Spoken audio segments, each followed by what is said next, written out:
네, 이 입법 감시 시간입니다. 참 이 법이라는 것이 무엇인지에 대해서 끊임없이 되묻게 되는 물론 이제 사법도 있고 입법도 있고 합니다만 사실 우리나라는 지금 사법의 작용화 현상이 사법부의 운동장이 왼쪽으로 기울었다고 하는 점에 대해서는 여러 번 얘기를 드렸고 입법의 타락에 대해서는 참으로 무인지경으로 무너지고 있는 그런 실정입니다. 그저 광장에서 촛불 만들고 아무거나 큰 소리로 희망사항을 큰 소리로 외치고 그 희망사항을 벽에다가 법 이래가지고 희망사항을 하나 두 개 적어 놓으면 마치 그게 현실이 된다는 듯이 착각하는 국회의원들이 입법부를 장악하고 있죠.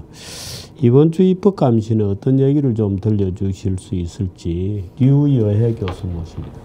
어서 오세요. 안녕하세요. 예. 주필님, 저는 오늘 기분이 되게 좋아요. 예.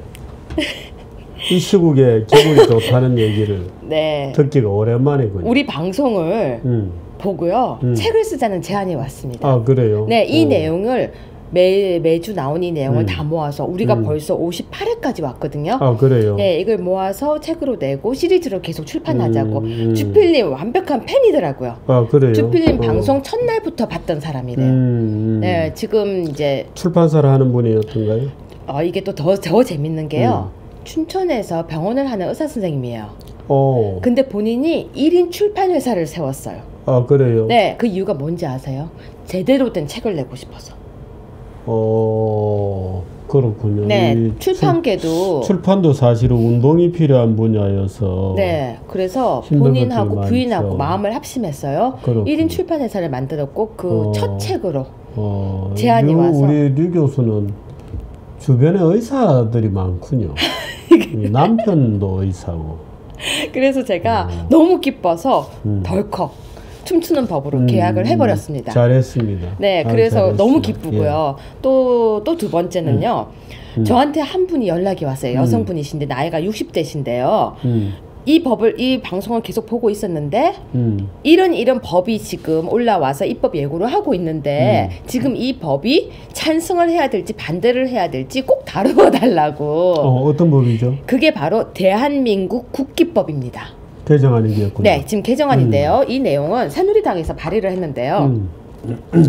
대한민국을 상징하는 국기에 대한 내용을 담아서 대한민국 국기법이 있는데 이 법에서 지금 대한민국 국기법을 대한민국 국가법으로 제정을 하자.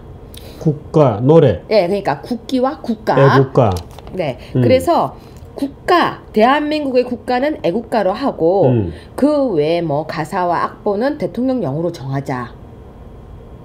가사와 악보는? 네, 지금 이 부분이 걸리는 것 같아요. 제가 볼 때는 대한민국 국가는 애국가로 하며 애국가의 가사, 악보 및 그 밖에 필요한 사항은 대통령령으로 정하자. 그리고 국가는 대통령령으로 정하는 사업을 추진하는 법인 등에서 뭐 지원을 할 수 있다 이건데요. 국가는 각종 행사 및 의식 등에 사용될 수 있도록 하되 임의로 변조하지 못하도록 한다 이렇게 되어 있어요. 그래서 이분 말씀이 이분은 이게 당연히 이 법이 좋은 법이라고 생각한다. 예를 들어서 임을 위한 행진곡이라든지 그 노래를 못 부르게 하기 위한 법이 아닐까라고 생각해서 이분은 이 법을 찬성하려고 하는데 많은 이 보수 측에서 이 법을 반대해야 된다고 한다는 거예요. 이게 잘못하면 악용 될 수 있다라고 한다. 그래서 이분이 저한테 이 법을 찬성할까요 반대할까요 라고 어제부터 질문이 일부에서 얘기하는 악용될 수 있다. 네. 그 하나는 어떤 조항들이 있나요? 대한민국의 국가는 애국가로 하며 애국가의 가사, 악보 및 그 밖에 필요한 사항을 대통령령으로 정한다 부분 같아요. 제가 볼 때는. 우리가 애국가라고 하면 보통 동해물과 백두산이라고 생각하는데 그게 애국가가 아니라는 논조가 또 있더라고요. 그래서 아마 새로운 애국가를 만들어서 정하지 않을까라는 우려가 아닐까라고 저는 생각했었어요. 그 우리가 흔히 말하는 애국가라고 그대로 한다면 아무 문제가 없는 법이고 만약에 여기 안에서 다시 다르게 곡을 정한다면 애국가라면 가사와 악보는 이미 정해져 있는 건데 그쵸? 굳이 대통령령으로 정한다? 그 부분이 저도 약간 의심스러웠어요. 근데 새누리당에서 낸 거라고요? 누가 예, 냈습니까? 김규환 의원입니다. 그 두 번째 읽어보세요. 아까 얘기했던 것입니다. 이제 국민은 국가는 각 행사에서 각종 행사, 의식 등에 사용될 수 있도록 하되 임의로 변조하지 못하도록 한다. 그러니까 대통령령으로 정한 거는 이제 변조 못한다. 임의로 변조할 수 없다고 하면 동해물과 백두산이를 네. 서해물과 한라산이 이렇게 못 바꾼다 이런 뜻인가? 근데 이게 참 이상한 게 저도 이 조문이 약간 고민스러웠던 게 애국가로 한다라고 끝내면 되는데 그러면 우리가 통상의 애국가라고 생각할 텐데 지금 그 제정안이 아니고 개정안이잖아요. 그렇죠. 원래는 국기법이라고 된 것을 국기 및 국가법으로 넣어서 그러니까 아예 원 제목도 바꾸고 법명도 바꾸고 국기에 대한 규정이 좀 나온 건 있나요? 그건 변화사항이 없나? 그건 전혀 그건 없습니다. 그대로. 예. 국가가 포함되어서 국기 및 국가법으로 한다. 네. 근데 그걸 반대해야 된다고 주장하는 사람들은 어떤 이유 때문이죠? 이제 그 사람들은 이게 오히려 우리가 흔히 말하는 애국가 말고 다른 곡을 넣으려고 한다라고 주장을 한다는 거예요. 근데 찬성하지 않은 사람들은 지금 저것만 봐가지고는 그렇게 짐작하기 어려운 것인데. 그리고 어떤 사람들은 임을 위한 행진곡을 막기 위한 거다. 저도 그거라고 대충 해석을 했었거든요. 그런데 보면서 그러니까 법조문을 잘못 만든 것 같기는 해요. 지금은 그 국가가 지금도 어디엔가는 있을 겁니다. 그 관련된 규정이. 네. 국가법은 아니라 하더라도 어디엔가 뭐 행자부 뭐 장관 부령이거나 하는데 그 국가에 관한 네, 애국가가 그렇게 정해져 있습니다. 국가에 관한 뭐 합창 및 뭐 여러 가지 그래서 지난번에 보훈처장이 임을 위한 행진곡을 소위 그 5.18 행사에서 어떻게 합창을 하느냐 재창을 할 수 있도록 하느냐는 것에 관해서 그 보훈처장이 그때 유권적 네. 답변을 했나요? 네, 그런데 맞습니다. 어디엔가는 그 근거 규정이 있는데 네. 그것을 뽑아서 이제 국기법에다 통합을 하면서 국기 국가법으로. 국기 국가법으로 하자는 것이군요. 근데 이 내용만 가지고는 정하기가 어려운 것 같고 네. 내가 볼 때. 네. 근데 저걸 대통령령으로 정한다고 하는 게 맞는 것인지 네. 왜냐하면 애국가라든지 태극기는 이미 법의 어떤 존재에도 뭐와 관련 없이 네. 이미 애국가 같은 경우에는 간섭적으로 국가로 돼 있는 거거든요. 그럼요. 내셔널송으로. 네. 이미 헌법적 지위를 말하자면 얻게 된 거죠. 현실에서. 근데 그걸 또 저렇게 국가법을 한다 모르겠습니다. 지금 류 교수께서 가지고 나온 내용만으로는 제가 볼 때 판단하기 어려운 것 같습니다. 네, 그래서 저도 일부 조문이 매끄럽지 않은 것은 분명해요. 너무 매끄럽지가 않아서 제가 그분한테 반대할 이유는 없을 것 같다. 찬성해도 괜찮을 것 같다라고 이야기를 드렸습니다. 근데 아까 주필님이 말씀하셨던 국기 이제 재창과 합창에 대한 부분이 계속 그때 문제가 됐었잖아요. 그 부분이 문제가 됐을 때도 우리가 법에서 정확하게 재창과 합창 국가에 대한 것이 없다라는 것이 논의가 됐었는데 제가 그 당시에 글을 썼던 게 하나가 있었습니다. 근데 그 글에서도 제가 보니까 정말로 정확하게 국가에 대한 것이 명확하게 없는가를 따져봤더니 있는 거예요. 어딘가 있을 겁니다. 없을 수가 없죠. 지금 찾았습니다. 그래서 국가보훈처가 그때 답을 했었습니다. 말씀대로요. 그래서 그때 이제 이 노래를 보면요, 이제 법적으로 보면요, 대한민국이라는 국가 안에 그 노래에 애국가가 보통 대한민국의 국가라고 이제 주필님 말씀처럼 그렇게 알려져 있었어요. 네. 우리가 알려져 있었는데 계속해서 행정적인 그 법 안에는 국가라는 노래가 없었던 거예요.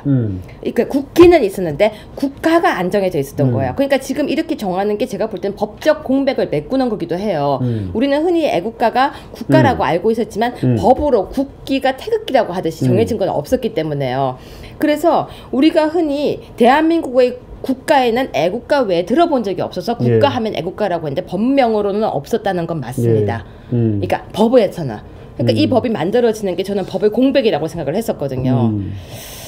근데 다른 부분을 제가 볼 때는 분석을 못했는데 그래서 이분한테 제가 답을 오늘 방송을 봐달라고만 했었습니다. 글쎄요, 지금 저 국기 및 국가법의 내용만으로는 무엇 의도 말하자면 단순히 어떤 법의 구성 체계상 저는 뭐 그게 없다고 해서 애국가의 지위가 흔들린다고 전혀 보지 않습니다만은 단순히 법에 있을 법한데 불비임으로 국가도 거기에 법적 지위를 얻게 하는 것으로 명시적 법의 지위를 얻게 하는 것으로 한다는 것이라면 반대할 이유가 없고요. 맞습니다. 법 조문 하나 찾았습니다. 예. 우리나라 국민의례 규정 대통령 훈령 272조에 예.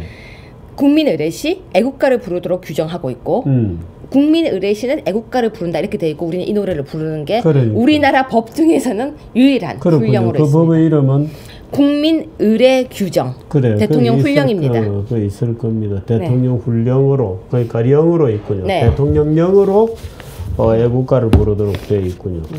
근데 현실적으로는 지난번에 보훈처에도 아마 비슷한 규정이 있을 겁니다. 그래서 그랬기 때문에 지난번에 보훈처 처장이 이제 그 국가의 애국가의 재창 여부, 합창 여부에 대해서 책임 있는 답변을 하고 국회에서 질의에 응했죠. 네. 이제 그런 과정을 보면 글쎄요, 국가 자체를 국회법에 포함시켜서 명시적인 어떤 법적 지위를 얻게 한다고 하는 것 외에 특별히 어떤 뭐 다른 의도가 있는 것 같지는 않은데 지금 현재 저기 보이는 조항만으로는 글쎄요, 뭐 그 자연스러운 것이다. 네.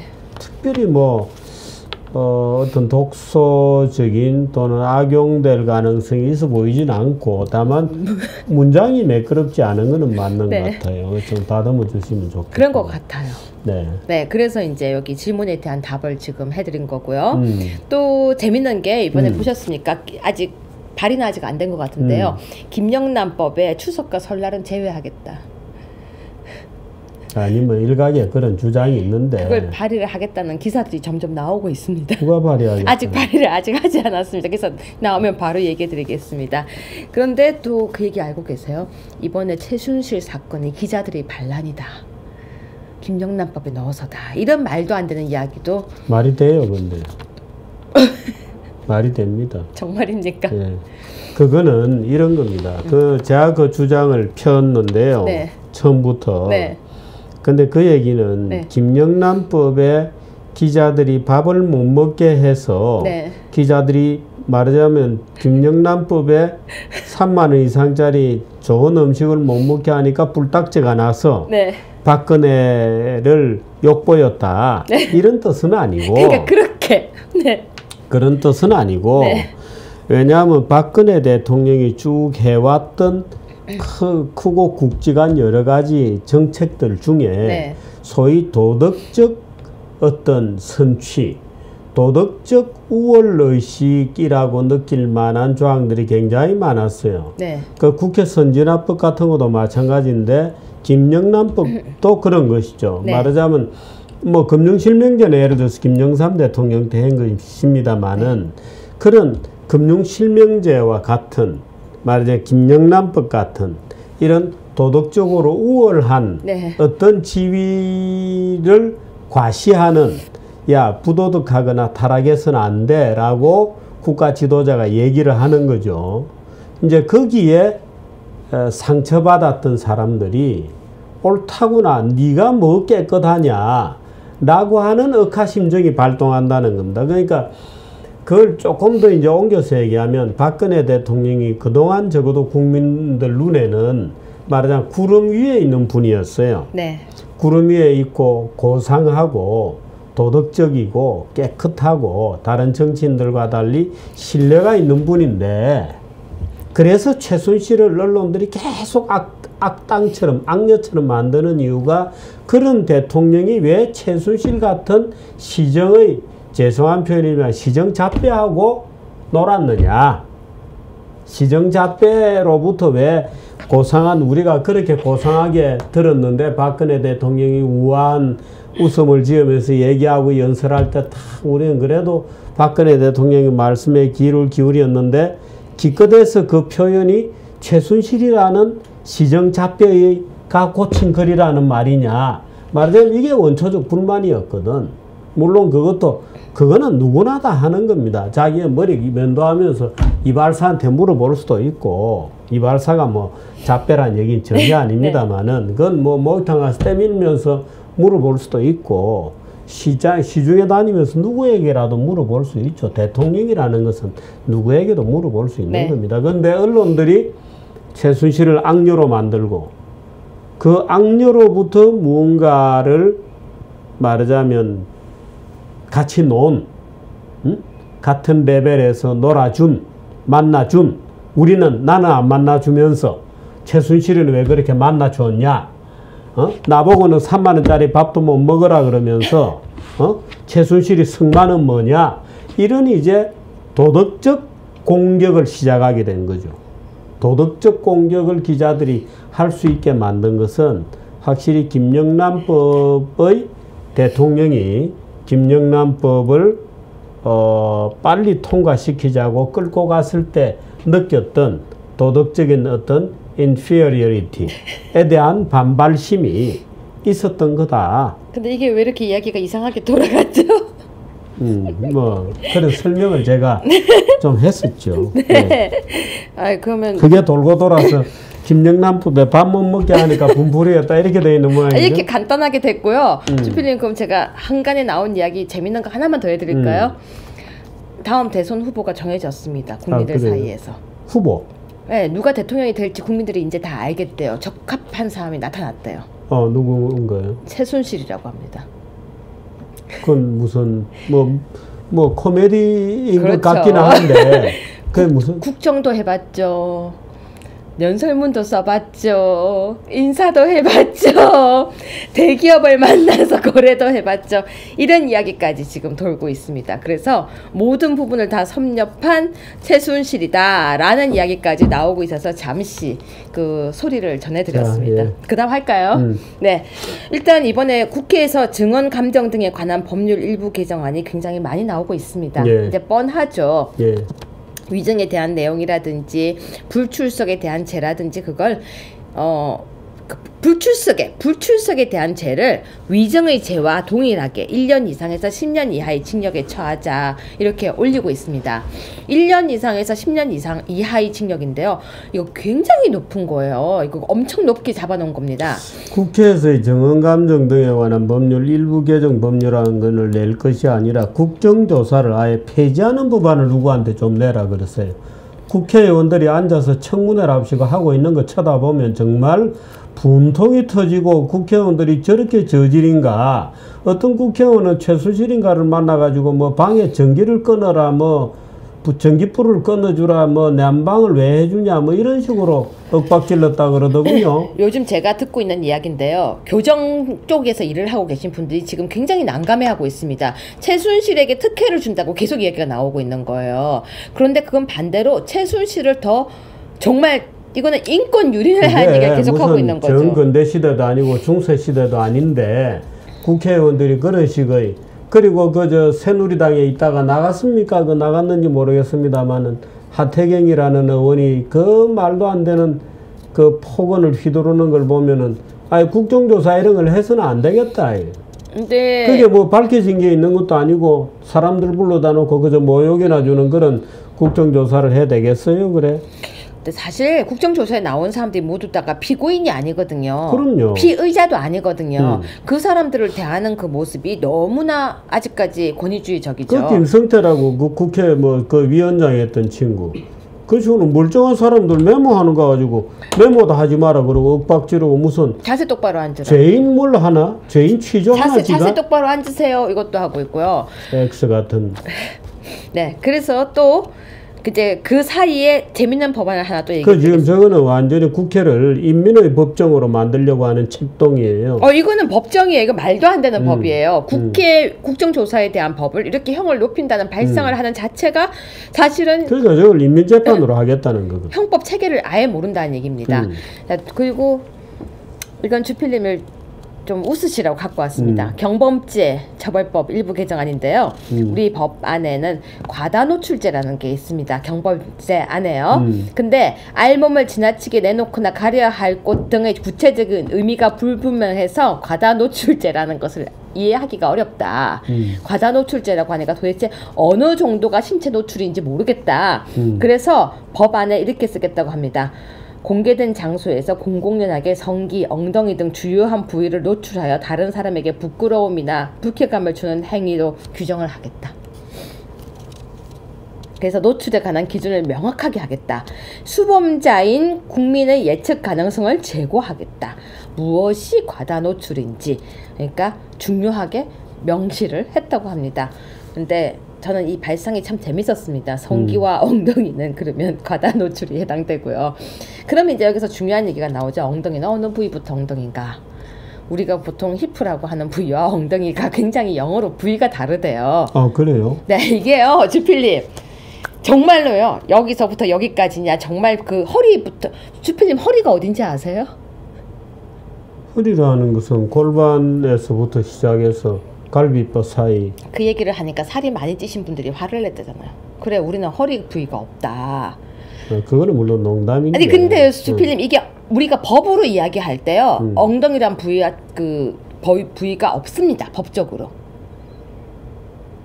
어느 법에도 그렇다면 의학적인 허리인가? 우리가 히프, 엉덩이 그리고 이게 조문이 정말 내용이 다 달라요. 부위가 굉장히 미묘한 거예요. 이게. 아니 의사들 사이에서는 그 정해진 신체에 대한 호칭이 있겠죠. 그렇죠. 근데 이거 엉덩이라는 게 정말로 이 부위가 제가 과거에 어떤 모 사건 때문에 의사들은 뭐라고 부르나요? 엉덩이를 엉덩이라고 안 부르면 뭐라고 부르죠? 근데 한자로 부르면 둔부고. 아, 둔부하고요, 엉덩이하고요, 히프하고요. 그게 다 조금씩 다 달라요. 실질적으로. 아, 실제로? 예, 실질적으로. 언어가 다른 게 아니고? 예, 제가 과거에 아, 그래요? 그 모 사건에 있어서 엉덩이를 툭 쳤습니다. 사건이 한 번 있었잖아요. 예. 그 당시에 방송할 때 이걸 보고 깜짝 놀랐던 적이 있었어요. 이게 조금씩 다 미묘하게 달라요. 아, 그래요? 네. 그래서 참 희한한 법을 또 만들어냈다는 생각이 들었고요. 재정법입니다. 새마을 도로 편입 토지 보상 등에 관한 특별조치법안인데요. 1970년대 실시된 새마을 운동에 의해서 노선이 변경된 그 도로에 대해서 지금도 손실 보상을 하도록 하는 법이 새로 발의가 되었습니다. 그래서 2021년 12월 31일로 소멸시효를 잡아서 만들어 놓은 것입니다. 근데 저는 이 부분에 대해서 1970년이면 이미 우리가 흔히 법으로 말하는 소멸시효가 다 지난 법이거든요. 왜 다시 끌고 와서 이 법을 만드는지 아니면 도대체 무슨 문제가 있길래 이러는지 모르겠지만 국가로부터 무언가를 돈을 뜯어먹으려고 아주 혈안들이 되어 있군요. 넘어가시죠. 네, 그리고 또 하나 무인이동체 연구개발 지원 법안. 그래서 그 무인이동체라면 UFO를 얘기하는 건가요? 아니구나. 드론 뭐 이런 건가? 그건 아닌 것 같아요. 드론에 관한 법은 또 따로 있습니다. 그래서 무인이동체는 기존 전통산업 제품에 지능화되어 있는 그런 신개념 제품이라고 되어 있습니다. 이건 드론이 아닌 것 같아요. 자율주행 자동차, 무인 농기계, 무인 자율잠수정, 무인 항공기 다 집어넣어서 무인자가 들어가는 무인자가 들어가는 모든 것을 통제하는 단일법인가요? 네, 그래서 연구개발 지원금을 내도록 하는 겁니다. 그래서 연구개발심의위원회를 설치하고 규정의 제 목표가 무엇일까? 무인이동체 뭐라고요? 무인이동체 연구개발 지원 법안. 저는 무인이동체 연구개발심의위원회와 연구개발에 대한 지원금 때문에 만든 거라고 생각했었거든요. 아니 그렇다면 기존에 그 무인이동체에 관한 법에다가 넣으면 될 텐데 굳이 따로 또 떼내가지고 무인이동체 예를 들어서 드론이면 드론 지원법 이런 게 다 있을 텐데. 있습니다. 이거 재정법이잖아요. 하나 더 크게 불려야죠. 이거 재정법이니까. 누가 냈습니까? 배덕광 새누리당 의원입니다. 배덕광이라는 이름은 지난번에 무슨 다른 법에서도 한번 우리가 본 적이 있는데 그때 우리가 한번 웃었던 적이 있는 그랬던 것 같아요. 어떤 이름이었는지 기억이 잘 안 나는 거. 네. 또 다음. 사회적 참사의 진상규명 및 안전사회 건설 등에 관한 특별 법안입니다. 박주민 의원이 제안했고요. 세월호법 종류인가요? 가습기 살균제, 그렇습니다. 세월호 그 모든 재난에 관한 것은 다 이 법에 의해서 하겠다. 그래서 이 법에서 특별조사위원회 등을 다 사회적 구성해서 참사라는 제목을 붙였어요. 네. 사회적 참사의 진상규명. 참사란 무엇인가라고 또 규정해야 되는군요. 참 그렇죠. 점점 어렵게 만드는군요. 네. 네. 그리고요. 그 다음 법은 내용이 없습니다. 공동체 라디오 방송진흥 법안입니다. 노웅래 의원이 발의했는데요. 내용이 안 올라왔어요. 첨부가. 제목만 있습니다. 공동체 라디오. 저희 정말 공동체 라디오라는 말을 처음 들어봐서 무슨 의미를 하는지를 전혀 조회가 안 되는 거였습니다. 아마 마을 공동체에서 그 마을에서만 들을 수 있는 라디오, 그 마을의 뭐 주요 소식을 전하고 그 마을 사람들만 뭐 조그만 단말기를 가지고 동사무소로부터 몇 킬로 반경 내에서만 들을 수 있는 라디오, 뭐 이런 건 모양이죠. 노웅래 같으면은 마포죠. 마포에서 무슨 마을 사업 이런 걸 하는 모양이고, 누군가 그런 단말기를 만드는 업자가 또 로비를 했을 수도 있죠. 자, 넘어갑시다. 네, 소비자 신용 보호에 관한 법률안입니다. 제윤경 의원인데요. 제가 지금 이상하게 생각한 법안이 두 개가 있는데요. 소비자 신용 보호에 관한 법률안과 금융 소비자 보호 및 금융 상품 판매에 관한 법률안 둘 다 제정법입니다. 두 개가 나왔는데요.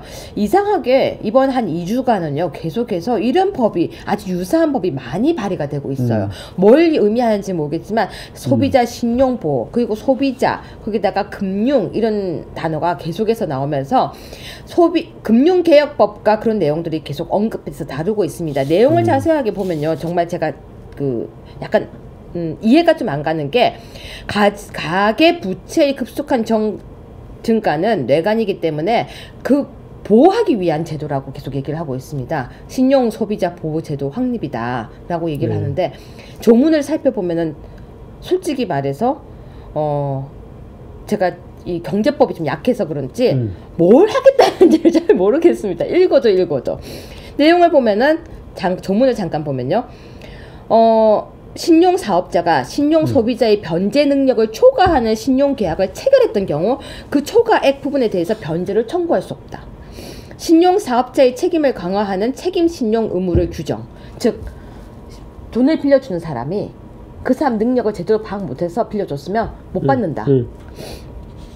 그리고 채무 조정이 가능하도록 채무 조정 요청권을 확대 적용하고 채무자 대리인 제도를 소비자 신용 전체로 확대하고 소비자 신용 보호를 강화하기로 하다. 가만히 보면요. 돈을 빌려주는 사람이 책임을 증가하는 약간 그런 제도로 지금 법이 다 만들어지고 그러니까 있어요. 돈을 빌려주는 사람이 알아서 잘해라. 네. 잘못하면 전부 네가 네. 또 바가지를 쓴다. 이제 이런 식의 법이군요. 네. 근데 저분 누가 냈나요? 제윤경 의원입니다. 또 하나는 박용진 의원입니다. 아니 제윤경 말고 제윤경 말고요. 뭐 김두관, 김병관, 김상희, 김영주, 김종훈, 민병두, 박남춘, 박영선, 박용진, 서영교, 이하경, 이정미, 위성곤, 전혜숙, 정성호, 조승래, 추혜선. 바보들의 법안이 될 가능성이 굉장히 많습니다. 왜냐하면 저렇게 하면 마치 돈을 빌리는 사람이나 카드를 외상으로 쓰는 사람이 보호될 수 있을 거라고 생각하는데 실제로 저 법을 엄격하게 적용해버리면 실제로 금융에 접근하지 못하는 서민들이 폭발적으로 늘어나요. 그럼 제2금융권으로 가지 않나요? 제3. 그러니까 점점 이제 하위 시장으로 밀려나게 되죠. 그래서 보호라는 게 실제로 보호가 되는 게 아니고 오히려 그나마 이용하던 데서 쫓겨나게 만드는 축객하는 거거든요. 쫓아내는 겁니다. 네. 크라우딩 아웃 하는 건데 그게 이제 그런 효과가 날지 모르고 이용은 이용대로 지금 하면서 뭔가 책임을 더 마치 보호하는 거 한다고 착각하는 그런 법이죠. 나중에 후회하게 될 네, 겁니다. 그런 법안들이 예. 눈에 띄게 많아졌고요. 또 하나는 이제 형법에서 공무상 비밀 누설죄 법정형을 3년 이하의 징역이나 7년 이하의 자격정지로 상향하는, 그러니까 지금은 2년 이하의 징역인데 상향하는 공무상 비밀 누설죄를 아주 엄격하게 하는 거였고요. 또 이제 눈에 띄게 재밌었던 법이 또 저는 이거였습니다. 근로자의 날 제정에 관한 법률 전부 개정안인데요. 지금 근로자의 날이라고 하고 있는데 근로자란 단어를 쓰지 말고 노동자의 날로 바꾸자. 그러니까 근로자의 날이라고 쓰지 말고요. 그러니까 근로자의 날로 지정 기념하고 있는데 그 내용을 노동자로 하자. 지금 그겁니다. 내용이. 근로자의 날이고 노동자의 날이고 뭐 그런 날 자체가 없어졌는데. 그러니까 근로자의 날을 노동절로 변경하자. 없애버리죠, 뭘 그래요. 노동절 제정에 관한 법률을 바꾸고. 네, 무슨 말인지 알겠어요. 노동자라고 얘기를 하자는 겁니다. 무슨 말인지 알겠어요. 네, 그게 법이었습니다. 근데 현대 세계가 얼마나 바뀌었는지 모르고 산업시대의 자본가와 노동자의 어떤 계급관념을 아직도 갖고 있는 사람들이 저렇게 많다는 얘기는 어떤 인간들이에요? 방금 그 노동자는요, 이정미 정의당 의원입니다. 또? 네, 그리고 이제 마지막으로 아직 나오진 않았지만 결선 투표제에 관한 이제 개정안을 만들겠다라고 안철수 전 대표와 심상정 상임대표가 함께 공감대를 이루었다고 나오고 있는데요. 결선 투표제가 이제 꼭 필요한 것이고, 결선 투표제를 국민의 과반수의 찬성을 받은 사람이 대통령이 되어야 한다라고 주장을 하고, 결선 투표제 도입을 헌법 개헌을 통하지 않고 우리 현재 법 개정을 통해서 지금 시도하겠다라고 이야기가 나와서 가져왔습니다. 일단 이 계산법이 틀렸어요. 선거에 50%가 넘는다고 말을 해도요, 실제로 국민의 50%가 찬성한 건 아닙니다. 왜냐면은 선거에 간 투표자의 퍼센트가 100%가 아니거든요. 그러니까 어떻게 계산을 해도 국민의 50%는 되지 않습니다. 그래서 저는 이 법안을 제안할 거라고 얘기가 나오길래 제가 갑자기 법을 하나 제안하고 싶다는 생각이 들었습니다. 주필님. 1년마다 대통령을 대통령의 신임 투표를 하는 거죠. 국민 투표를 1년마다. 그래서 50%가 되지 않으면 우리도 탄핵하는 법을 만들면 좋겠다는 생각이 들었습니다. 이렇게 계속해서 50% 하니까요. 안철수 선생이 어디에선가 결선 투표에 대해서 한번 설명을 들은 거예요. 근데 대개 결선 투표는 이 3위 투표자 이 결선 전에 본 투표에서 2위자가 1등보다 오히려 더 이기게 되는 결과를 자주 가져와요. 이제 그 얘기를 안철수 선생이 어디에서 듣고 2위 내지 3위를 할 가능성이 현재 스코어 많은 자기의 지위를 강화하기 위해서 협상력을 높이기 위해서 아마 그런 법을 만들자고 제안하는지 모르겠는데, 그거는 우리 헌법의 기본적인 정신의 위배입니다. 그래서 법률을 고친다고 예를 들어서 그게 뭐 마음대로 될 수 있는 게 아니에요. 그거는 강행규정으로 헌법의 기본 정신에 다 말하자면 종다수로 돼 있는 그거를 자기들 마음대로 법을 바꿔가지고 바꾼다는 게 말이 되나요? 주필님 참 재밌는 거는 저는 왜 50%에 이렇게 목숨을 거는지 모르겠어요. 과반수 찬성이라는 거에 민주주의라는 것은 과반수가 아니라 한 표라도 먼저 저거 하면 되는 건데 이 과반수에 목숨을 거는 게 너무 재밌었습니다. 과반수가 아니고 결선 투표에 목을 걸고 있는 거예요. 결선 투표제. 그러면은